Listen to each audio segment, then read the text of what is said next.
Namnamin mo yung last hearing mo dahil papasok ng 20th Congress, babayu, babayu, and babayu.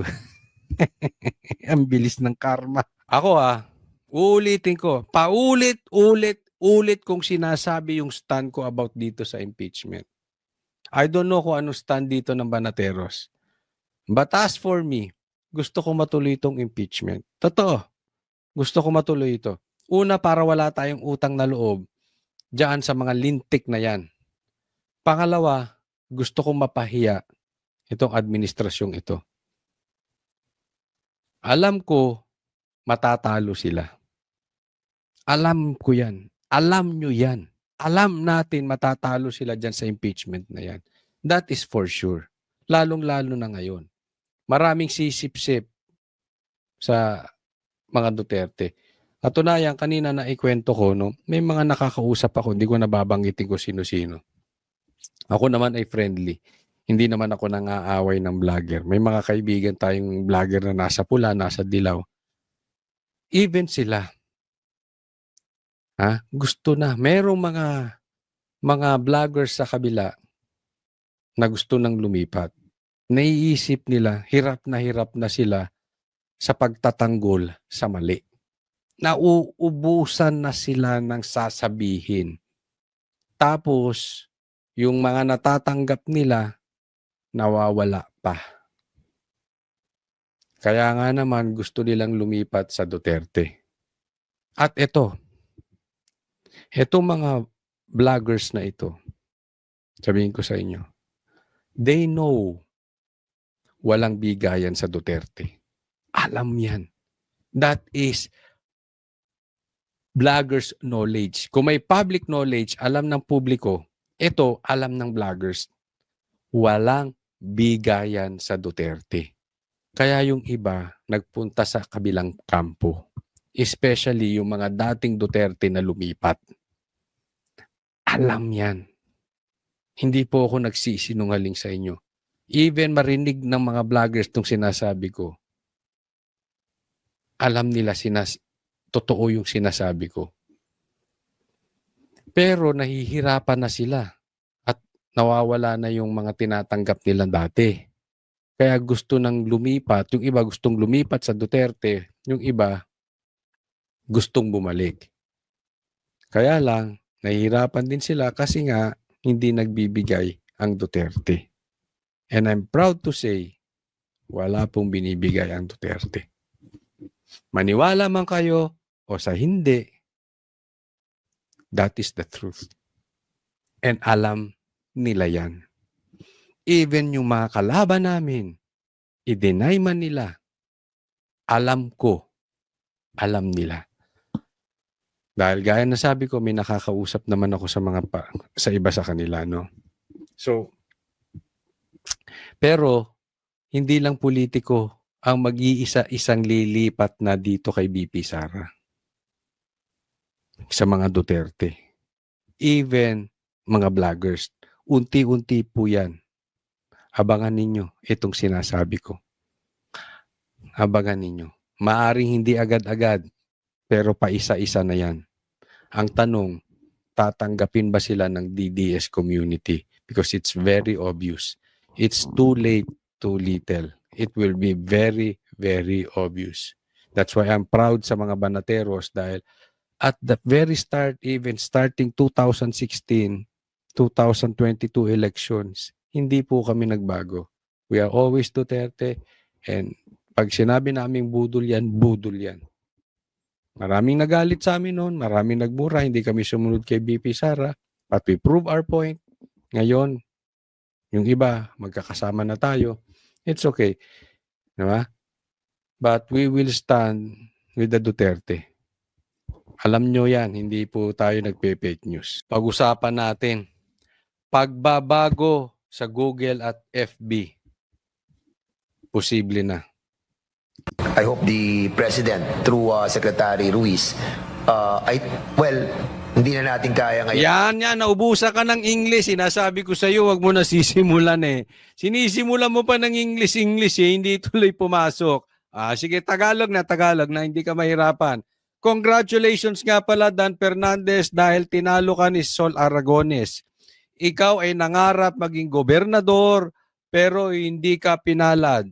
So doon ka muna sa tabi, namnamin mo yung last hearing mo, dahil papasok ng 20th Congress, babayu, babayu, and babayu. Ang bilis ng karma. Doon ka muna sa tabi. O kaya mag-artista ka ulit, mag-bold star ka ulit.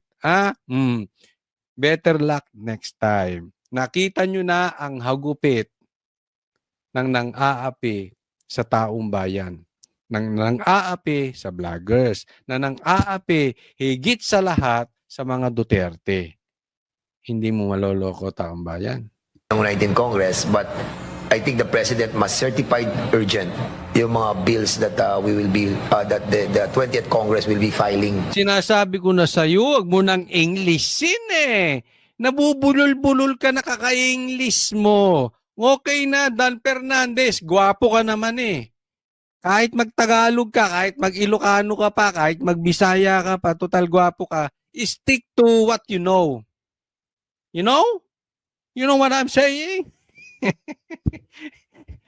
Wag ka na epal-epal ng kunwari may alam ka diyan, ha?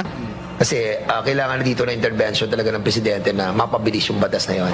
And I think mga 1 year din yan bago natin maaprubahan sa 20th Congress. Aminado ang mga kongresistang kabilang sa House Triple Committee o TRICOM na hindi na makapagpapasa pa ng panukalang batas para labanan ang pagkalat ng fake news, disinformation at misinformation online dahil ilang araw na lang ay matatapos na ang 19 Nakita mo? Yun pa rin ang habol nila.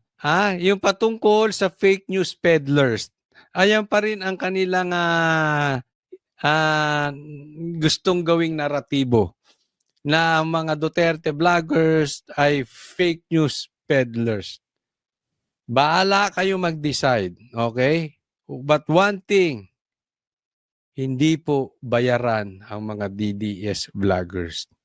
Guaranteed ko sa inyo yan. Hindi lang po ako. Even yung iba na mga DDS vloggers, I'm sure hindi sila bayad. Hindi kami bayad. Ngayon, kung sa tingin ninyo, fake news yan, kayo yan, kwento nyo yan, bida kayo dyan. Diba? Pero yung sinasabi nyo yan na hindi na matatapos yan at inaano yan ng TRICOM, congratulations din TRICOM. Congratulations TRICOM. Magigiba na rin kayo. Kasi may mga hindi nanalo dyan so mapapalitan.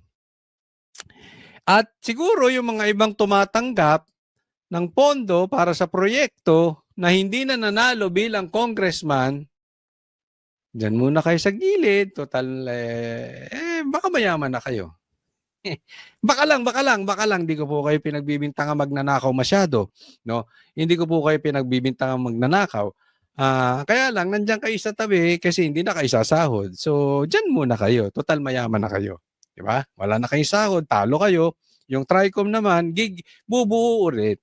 Imposible, abangan ninyo. Imposible walang bagong recruit si Tamba na aso. Mayroon ulit yan. Although itong TRICOM, giba na, pero alam naman natin ang karakas ng ng Congress, di ba? Hindi man lahat, marami diyang buhaya. Buhaya sa, alam niyo na. So definitely, may marirecruit na aso to si Tamba. Congress. Binubuo ang TRICOM ng House Committees on Public Order. Yan. Tingnan niyo sila, tingnan niyo. Yan yung mga pinakamatigtinong politiko sa Pilipinas. Yung walang kinalaman sa droga. Walang kapamilyang involved sa droga. Ang lilinis. Walang bahid ng kidnapping. Ang titinong pulis, ay ang titinong pulis, ang titinong politiko, ay naku, mambihira. Oh. Ano ba itong mga nasasabi ko? Malilinis yung mga politikong yan. Oh. Safety, Tingnan nyo sila. Information and Oh. Communications Oh. Technology at Yan, Public Information. lilinis. Giit ng mga mambabatas, kabilang pa rin ito sa mga isusulong sa pagbubukas ng 20th Congress. Kaya pakiusap ng House Tricom Overall Chairperson, Santa Rosa City Representative Dan Fernandez sa administrasyon. Teka muna, bago natin ituloy, huwag nyo pong kakalimutan na i-like tong video na ito. At sana, sa mga hindi ko pa po subscriber, mag-subscribe po. Okay, tuloy po tayo. Ni Pangulong Ferdinand Marcos Jr. ma-certify ang mga panukalang ito as urgent. Sa uli namang pagdinig ng House Tricom, muling iginiit na self-regulation ang kailangan sa social media platforms para mapigilan ang pagkalat ng fake news at disinformation. Reklamo na Talagang talagang gigipitin nila yung talagang gigipitin nila tong mga vloggers. Hindi nila hahayaan na mabuko yung katarantaduhang pinagagawa nito mga ito. Sorry for the word, hindi naman mura yon.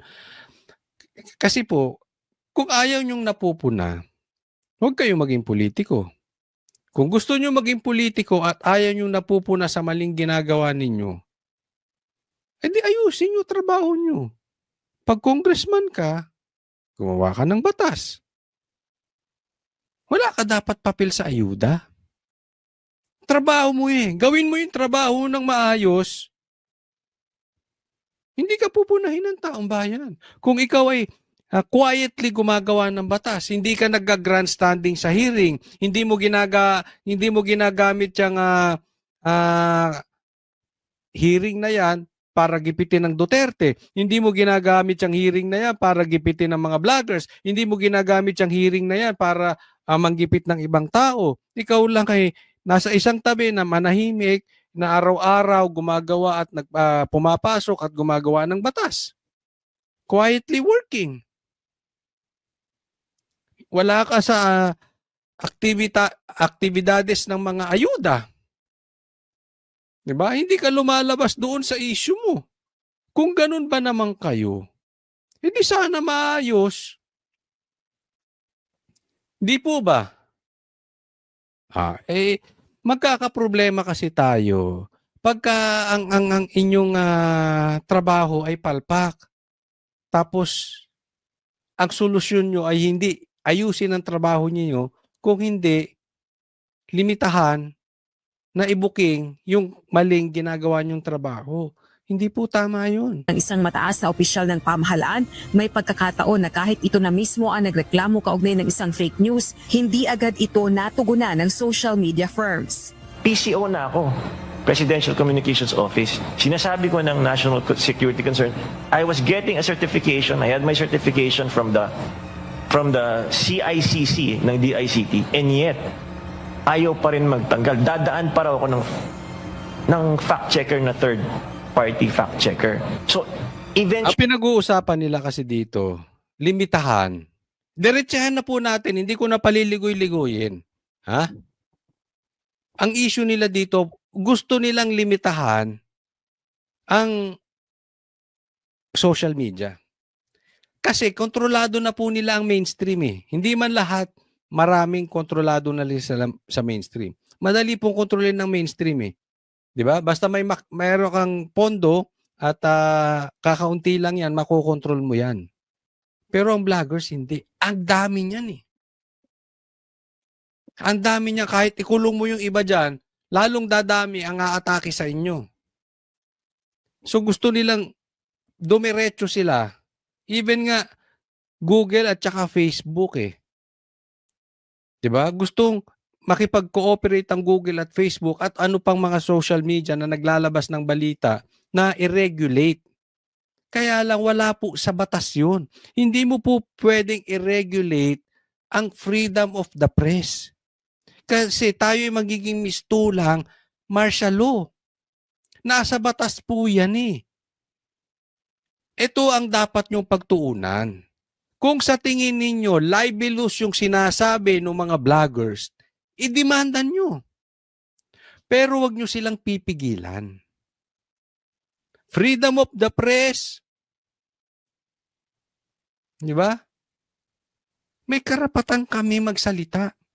May karapatan ng taong bayan. Huwag nyo kaming busalan. Huwag nyong busalan ng taong bayan. Huwag kayong diktador, huwag nyong kontrolin. Daanin nyo sa batas. At kung tama kayo at sa tingin ninyo, mali yung sinasabi ng mga vloggers, i-demanda nyo. Sa katunayan, nagdemanda na nga kayo eh. May mga vloggers nga kayong dinimanda. Tama o mali? Oh. Kung tama, ganun ang gawin ninyo. Hindi kayo hari, pahihinto nyo. Hindi nyo masugpo, uutusan ng Facebook at Google. Ganyan ang gusto nilang mangyari. Ang gusto nila, sila. Sila ang mag-regulate. Ang problema dito, mga double standard kayong mga animal kayo. Pag maganda ang puri sa inyo, okay lang. Pag pro-administration, okay lang. Kahit banata ng Duterte ng fake news, wala kayong pakialam. Ang hinaharang nyo lang naman yung atake sa inyo. Atake sa gobyerno. Pag finake nyo si BP Sara, iyakin ba? Pag pinake news nyo mga Duterte, iyakin ba? Iyakin ba si Baste? Iyakin ba si Pulong? Iyakin ba si BP Sara? Ay kayo mga iyakin kayo eh. Oh. Actually po, ilang beses namin silang kinakausap. Sabi namin, hindi kayo dito naka-base, hindi pa kayo nagbabayad ng buwis, and yet, you don't regulate or stop fake news here in the Philippines. Sino po ba ang may primordial responsibility ng fact-checking? Mr. Chair, with due respect to the platforms, dapat sila, kasi kumikita po sila ng pera pa sa platform na yan. At So dapat ang nagpa-fact check yung platform. Tingnan mo reaction nila. saka, isa na sila sa mga pinakamayayaman na kumpanya sa mundo eh. Handa namang makipagtulungan ang tech giant na Google sa pamahalaan. Tingnan mo pati Google, di ba? Ang problema dito, yung issue, sino ba ang fake news? Pag pro Duterte, fake news. Pag pro BBM, tama. Pag pro Tamba, tama. Pag binabanata ng Duterte, tama. Ugnay ng issue. We agree that everyone who uses these platforms have the appropriate responsibility, including the platforms as well. So, Mr. Chair, for things that are within the control of the platform, we would take accountability for that. For things that are within the control of other entities, such as, for example, the users, then the appropriate responsibility and accountability mechanisms as provided by law would be applicable. Sa kasalukuyan, mayroon ng Artificial Intelligence o AI-powered system ang DICT para matukoy ang fake news at online scams. Samantala, nabuksan din sa TRICOM hearing ang issue na dapat magkaroon ng sariling fact-checker ang pamahalaan. Ayon sa PCO at DICT, kabilang na nila ito sa mga plano nila kontra fake news at disinformation. Wala po ba tayong plano na ang gobyerno natin magtayo ng fact-checker din? Yun ang gusto nila. Di ba lumabas ang totoo? Doon nila dinidirektong hearing na ito. Ang maging fact-checker gobyerno. At pag ang naging fact-checker gobyerno, alam na natin ang kalalabasan niyan. Ang hihigpitan lang dyan, yung pinupuna na mali, against sa gobyerno, against sa congressman, against sa mga kakampi nila. Ganyan po kadiktador to mga ito. Pinapaganda lang, pinaiikot-ikot. Pero bottom line yun ang gusto nila. Sila na, okay, assign mo kami Facebook. Kami ang fact checker. O ikaw, pro Duterte, shadow ban ka. Alam nyo po, ganyan ang ginagawa ngayon. Alam to nung nasa Duterte camp. Yung Facebook namin naka-shadow ban. Bakit? Sino ba ang fact-checker ng Facebook? Totoo lang tayo. Kaya hindi mag-grow yung... lumaki na yung YouTube namin, yung Facebook di na naiiwan na. Naka-shadow ban kami. Huwag tayong maglokohan dyan. Gusto nila sila yung mag-check. O sila na rin mag-check ng YouTube. Tapos tayo dyan. Lahat ng Pro Duterte sasakalin. We're coming up with a memorandum of agreement. Kaso sa aming dalawa nga ng DICT, kung sino pwedeng maging legitimate fact-checker dito sa Pilipinas. Kasi ang Wala. Wala po. Wala. Wala kayo. Merong platform eh. 'Di ba? So kung regulated naman po ng YouTube at Facebook eh. Kung mali yung sinasabi namin, meron naman sila. 'Di ba? Na ano nga kami, na-add suitability nga kami. Alam to ng mga vloggers. Pagka medyo may sablay kami, may ganong ginagawa sa amin, add suitability. Hindi magi-income yung video. 'Di ba? Pero at least napalabas. Kaysa kayo na lang.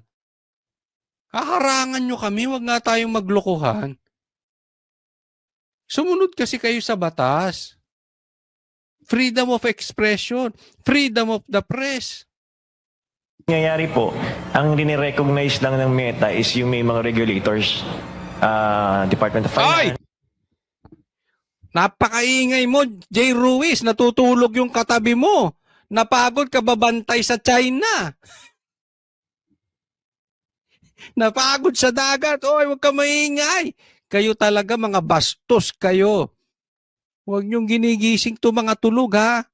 Oh, daan-daan ang pagsasalita, Jay Ruiz. Department DTI dahil Shhh! Huwag masyadong malakas. Mahinaan mo lang. Mahina. Bastos ka rin eh. Alam mo may katabi kang tulog eh. Di ba? Ikaw ba naman nasa dagat, mapapagod ka? Di ba? Ikaw magbantay, gumawa ng kwento about China. Kakapagod! dahil nga may issues sa mga consumers, consumer protection. Bukod dito, muli ring nabanggit sa pagdinig ng TRICOM ang panukalang pagpapatupad ng congressional franchise sa social media platforms bago makapag-operate sa bansa. Inaasahang ito-terminate na ang pagdinig ng TRICOM at ipepresenta ang committee report sa plenaryo. Yan mo. Mate-terminate na yung TRICOM. Meron pa silang huling pananakot. Ganyang kalupit yung mga yan.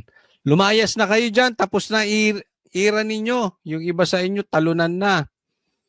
Tapos na ang 19 Congress, yun ang gusto nila eh. Diba? Ganyang kadiktador tong mga to. Gusto may franchise ang social media. So, pag maraming Duterte vloggers sa YouTube, kansilahin ang franchise ng YouTube. Bawal ang YouTube sa Pilipinas. Pag maraming vloggers na pro Duterte sa Facebook, cancelin ang prangkisa ng Facebook, bawal. Daig nyo pa China. China kayo ng China, kayong gaya ng gayas China. Pwe. Mga diktador kayo. At yun nga mga kababayan, anong masasabi niyo sa balitang ito? Maaring ihayag ang inyong opinyon at kuro-kuro sa comment section sa ibaba. Huwag din kalimutang mag-like, mag-subscribe at mag-share sa bidyong ito. Maraming salamat sa panonood.